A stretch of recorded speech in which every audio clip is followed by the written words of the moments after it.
சின்ன வயசுல இருந்து இருப்போம் உருவான கதை. இப்போதைக்கு நானே போகிறேன். நீ இன்னும் காலை ஏற வேலையை நிறுத்து, நான் ஏறிக்கிறேன். அந்த துப்பாக்கி மட்டும் கொடுப்பான்னு பயந்துக்கிட்டு தான் கேட்குறாரு. அப்போ கொடுப்பாரா கொடுக்க மாட்டாரா அப்படின்னு. எங்கடா நீ சிறுமையை எடுத்துகிட்டு போய் அது நெப்பில்லாத மறந்து கட்டினா உதச்சி போடும், நெஞ்சை உடச்சி போடும், பல்ல உடச்சி போடும், மூஞ்ச உடச்சி போடும் மெட்டுறாரு. சரிப்பா எப்படிப்பா குறி பிடிப்ப, நீ எப்படி ஈடு இடுவ, அதை குறியை மட்டும் என்கிட்ட காட்டுற, நீ எந்த நெஞ்சில் அணைப்ப, அந்த பயப்ப நீ எப்படி வைப்ப அப்படின்னு கேட்குறாரு. பாரு, இந்த நெஞ்சில் அணைக்கணும், குறி இப்படி பிடிக்கணும், அந்த துப்பாக்கி அப்படி நாய் பிடிச்சா அந்த குறி பிடிச்ச இடத்துல பாயுமுடா அப்படின்னு சொல்கிறாரு. அப்படின்னா எப்படி அது வேகத்தை மேலே குறியை பிடிச்சா மோதமானா இதே தான் பத்தி விட்டா வாட்டுருமுடா அப்படின்றாரு. சரி, அவ்வளோ ஐடியா கொடுத்துட்டாரா? சரி, இப்போ நானே போய் தனியாக ஒரு நாளைக்கு வேட்டையாடணும்னு எனக்கு ஆசை இருக்குது, நம்ம போகிறோம் அப்படின்ட்டு தான் கரெக்டாக ஏறுறாரு. ஒரே ஆள் தான் போகிறாரு. ஒரே ஆள் போய் தனியாக போனார். அப்படியே போய் உக்காந்துக்கிட்டு இருந்தார். அப்போ தங்கிலேருந்து நைட்டில் இடுறது. இவன் என்ன பண்ணால் பவுல்லே போயிட்டு உக்காந்துக்கிட்டான். போய் உக்காந்துட்டு பார்த்தான். அப்போ சொன்னானே, முசுகாந்திக்கு ஒரு சைக்கிள் இருக்குது அப்படின்னு, எப்படா கூப்பிடணும் அப்படின்னு.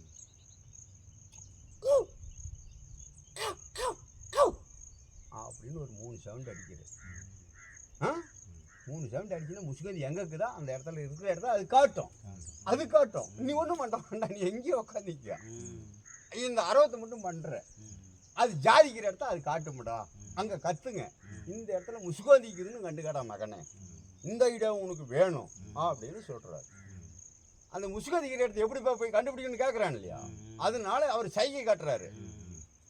வரேன் இப்படி ஒரு சைகை பண்ணினா பவுல்லையே முசுகாந்திக்கிற இடத்த அது காட்டுமுடா, நீ ஒரு இடத்துல போய் ஒரு அசையை பண்ணு, அது உனக்கு அந்த அறவத்தை காட்டும், இந்த இடத்துல முசுகாந்திக்குதுன்னு கண்டுக்கிற, நீ பவலில் போய் எப்படா சுடுவாத அப்படின்னு கேட்குறாரு.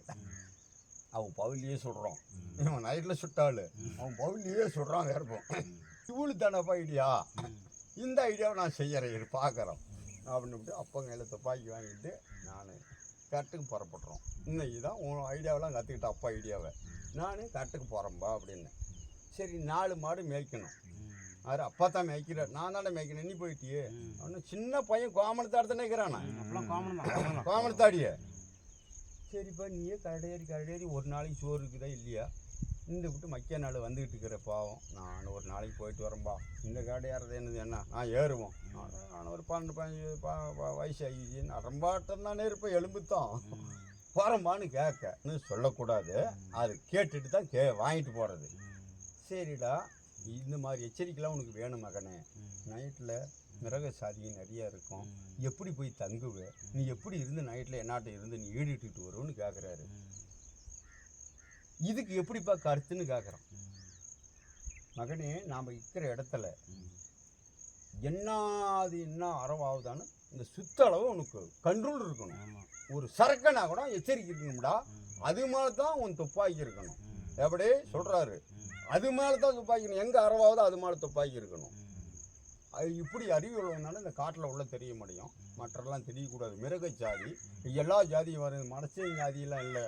நம்ம காட்டில் போனால் மிருக ஜாதி தான் இருக்கும், நிறைய வரும். இந்த ஜாதிகளுக்கெல்லாம் நீ தைரியமாக இருக்கணும், உன்னை பிடிச்சி திங்கிறதுக்கு எத்தனையோ வரும்.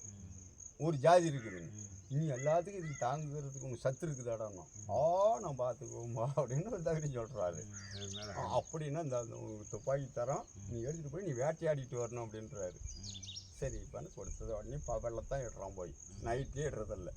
அப்போ சொன்னானே அப்படின்னு கோபப்படுறானே, எப்படி அப்படின்னா அந்த முசுகாந்தி கூப்பிடுற மாதிரி கோபப்படுறாரு. முசுகாந்தி வந்து தலைக்கு மேலேயே வந்ததுப்பா, அவன் தலைக்கு மேலேயே இவன் அடியில் கொஞ்சிட்டு இருக்கிறான். பாவுலேயே இட்டுவிட்டான், 2 முசுகாந்தி இட்டுவிட்டான். அப்போ போய் நைட்டில் தங்கிலேருந்து விட்டான். நம்ம செத்த நேரத்தில் 2 முசுகாந்தி இட்டு விட்டோமே, 2 தோளுக்கு 2 முசுகாந்தி மாட்டிக்கிட்டு மத்தியானமாக வந்துட்டார். அங்கே தான் வந்தோம்.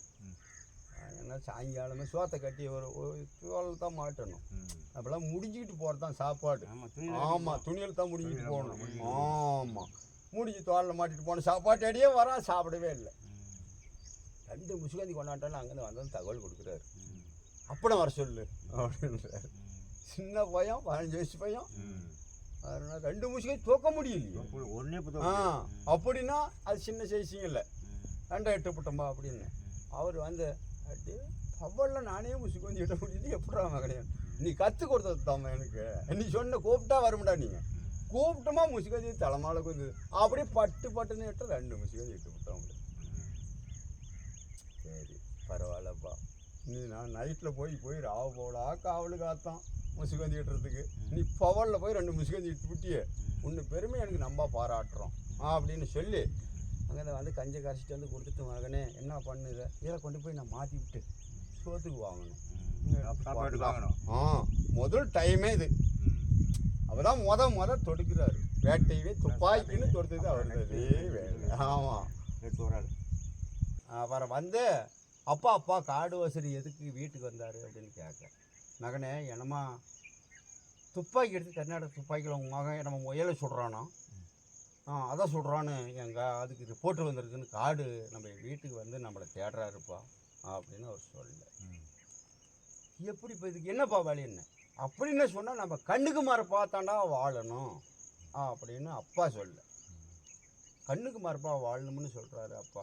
அப்படின்னா எப்படிப்பா 6 கண்ணுக்கு தெரியாது எப்படிப்பா வாழ்கிறது என்னன்றது கேட்க டே ஃபாரஸ்ட்டுக்காருக்கு மட்டும் தெரியாத வாழணும் அவன் கண்ணுக்கு சேர்க்கணும் நம்ம துப்பாக்கிக்காரன்னு ரிப்போர்ட்டு பண்ணிவிட்டான்னு சொல்லி அவர் மேட்டுறாரு அப்படின்னு இவர் கேட்க அவன் அன்னையில் உள்ளே போந்தாரு பாரியா காட்டுக்குள்ளே அன்னையிலேருந்து காட்டுக்குள்ளே இருக்கிறாரா அவர் கடத்தி மான் இது என்ற மிருகத்தெல்லாம் உருவாக்கிட்டார். இதெல்லாம் இது அது அப்போ அதை அதை சொல்கிறோம். அதை உருவாக்கிட்டார். சில்லற மேகத்தை இட வேண்டியது காட்டுக்குள்ளத்தான் இருக்கிறது. இதாக சாணத்துக்கிட்ட கொடுக்க வேண்டியது தெங்க வேண்டியது காட்டு கொடுக்குறது உள்ளே போதக்கூடாது. காடுக்கு இவருக்கு போட்டிக்குது. இந்த காடு ராவு போல தேடுறாரு அவரை. இவன் மத்தியான டைமே என்ன பண்ண சரி இன்னைக்கு காடு மத்தியானமாக நம்ம கிணத்துக்கே வரோம் போய் கிணத்துல இன்றைக்கி தண்ணி ஊற்றிக்கிட்டு 1 வாரம் காட்டுக்குள்ளேயே தெரிஞ்சு விட்டோமே அப்பா சொன்ன பேச கேட்டுக்கிட்டு அப்படின்னு சொல்லி போய் கிணத்துல இன்றைக்கி தண்ணி ஊற்றிக்கலான்னு போய் அவர் கிணத்துல இறங்கி அவன் துணிமணியெல்லாம் கழட்டி போட்டுட்டு கிணத்துல இறங்கி நல்லா ஒரு 5 அடி அது 20 அடி கிணறு 5 அடி ஆழத்தில் தண்ணி மேலே இருக்குது. 5 அடி ஆழத்தில் மேலே இருக்குது. இங்கேருந்து எகிரி குதிக்கிறாரு தண்ணி ஊற்றுறாரு துணியெல்லாம் கழட்டி போட்டுட்டு. இந்த காடு அவங்க வீட்டை தான் பாவலா பண்ணிட்டு இருக்கிறாங்க. காடு வாசரம் எப்போ வருவான் இவனை பிடிக்கணும் அப்படின்றதுக்கோசரம் அவங்களும் இருக்கிறாங்க. வீரப்பணம் மாத்திரம் பிடிக்கணும் அப்படின்னு இவன் தண்ணியிலே கிணத்துல இருக்கிறாரு. நேச அடிச்சுக்கிட்டு 2 காடு வாசல் நின்றுக்கிட்டாங்க மேலே தலைவாசி முடி மேலே ஏற. டே வீரப்பா வாடா ஏறி உனக்காகியே தான் நாங்கள் காவல் காத்துக்கிட்டு இருந்தாங்க. நீ வந்து தண்ணியில் குதிச்சுட்டு பிடிச்சிட்டுங்க நீ வந்து என் கைக்கு சிக்கிற நாங்கள் இன்னும் நல்ல முறையாக கொண்டு போய் ஸ்டேஷனில் ஒப்படைக்கிறேங்க. உன் மேலே கேஸ் ஆகி போச்சுடா கேஸை போய் மீட்டிக்கிட்டு வந்துடுவோம் வாடான்னு சொல்ல.